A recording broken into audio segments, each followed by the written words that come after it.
As stated many times in previous videos, during the periods of enslavement in North America, South America, and the Caribbean, African people fought every step of the way, some revolts being more successful than others. For obvious reasons, some of the most successful rebellions of enslaved African peoples gained little attention, and because of this, we seldom hear of them today. So I wanted to speak on a rarely promoted uprising of enslaved Africans whose successful rebellion gave them their freedom, some calling it the most successful slave uprising in U.S. history.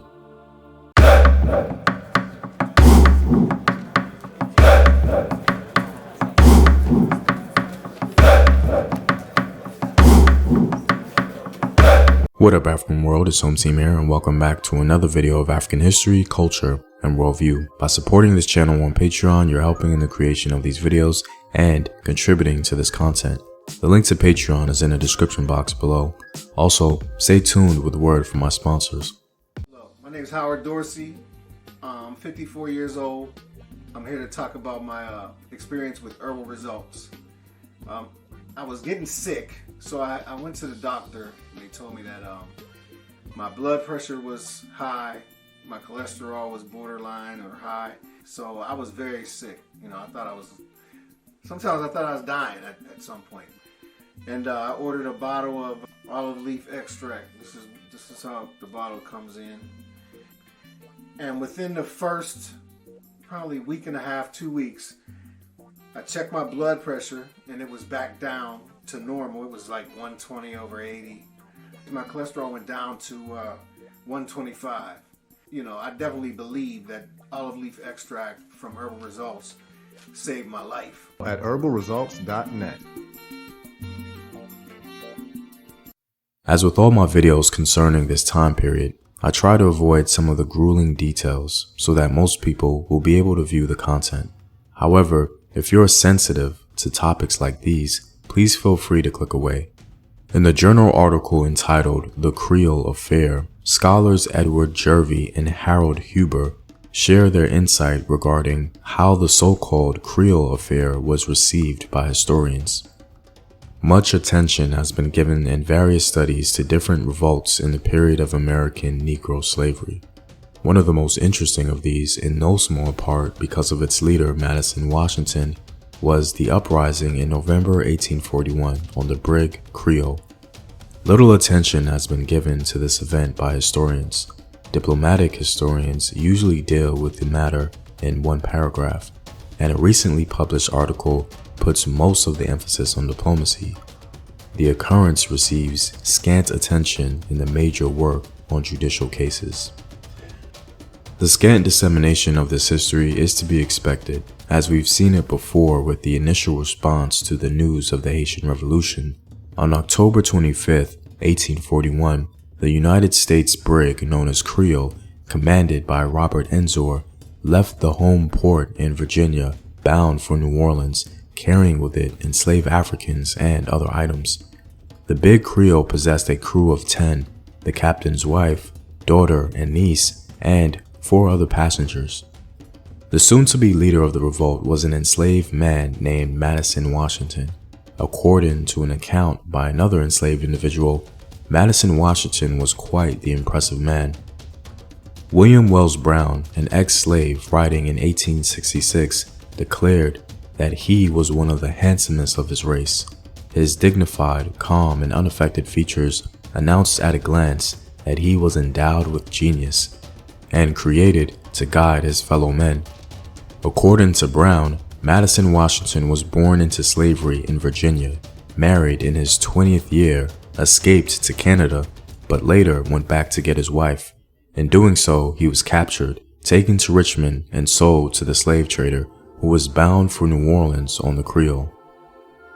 Madison Washington was said to be the head cook on the Creole. Presumably, his access would have granted him increased communication with other enslaved men on the ship to prepare the revolt.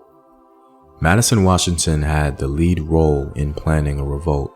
It is highly likely that he and the several other slave leaders had heard through the slave grapevine of earlier slave ships getting wrecked on some of the Caribbean islands, and the slaves on board being liberated by the British. The revolt began with a trap of some sort of Zephaniah Gifford, the first mate on the Creole. Once Washington got the upper hand, he immediately called the revolt on, shouting for the men to join him, declaring that if they did not, he would have them thrown overboard. In total, 19 African men joined the fight. Struggle after struggle ensued. Captain Enzor was severely injured and retreated to a different part of the vessel. A man named William Merritt had valuable experience Madison and Washington needed, and so his life was spared, and he promised to navigate the ship to the Bahamas, where they would likely be freed under British law. By 1 a.m., the slaves were practically speaking in control of the ship, with Madison and Washington without a doubt the leader. Nearly every officer, crewman, and passenger who made depositions attested to his dominating presence and leadership. Although the 19 mutineers took over the cabin, they harmed no one after obtaining control.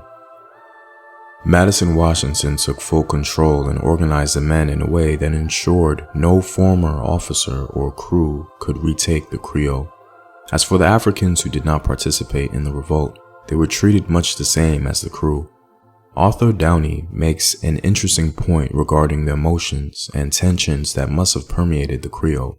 He imagines that the Africans who did not participate in the revolt must have been hopeful that the British would give them freedom once they reached Bahamian shores, but also fearful that there would be some retaliation if the mutineers failed.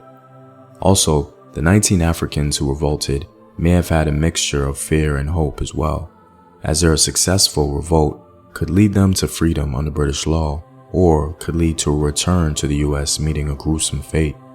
The crew members also waiting in angst for their fate.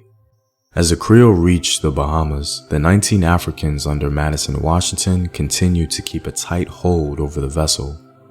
The Honorable William J. years later reportedly said, "The sagacity, bravery, and humanity of this man do honor to his name, and, but for his complexion, would excite universal admiration." As soon as the Creole landed in the Bahamas, a battle between US authority and British authority took place. Southerners protested and sought to get back what they deemed to be US property. The Africans who did not participate were immediately freed in the Bahamas, but the 19 men were arrested as British authorities were attempting to address the situation. It became a long legal battle, but the British opted to free the remaining enslaved men in the Bahamas. The fate of the remaining slaves who had been in jail had already been decided. 2 of them died in prison, one from wounds sustained during the mutiny and the other from natural causes. The others were released on orders from London. It's hard to believe that a revolt like this one remains relatively obscure within the discourse of the African diaspora. One scholar refers to it as the most successful rebellion of enslaved Africans in US history, and ironically, its leader is seldom known or spoken of in popular culture. Anyway, I'm all out, guys. I'm hopeful that at least some of you were able to learn a little bit more about the Creole Revolt of 1841. And if you like these videos and want to help in its continued production, consider supporting the home team on patreon.com. The link is in the description box below. Know thyself. Remember your ancestors. Peace.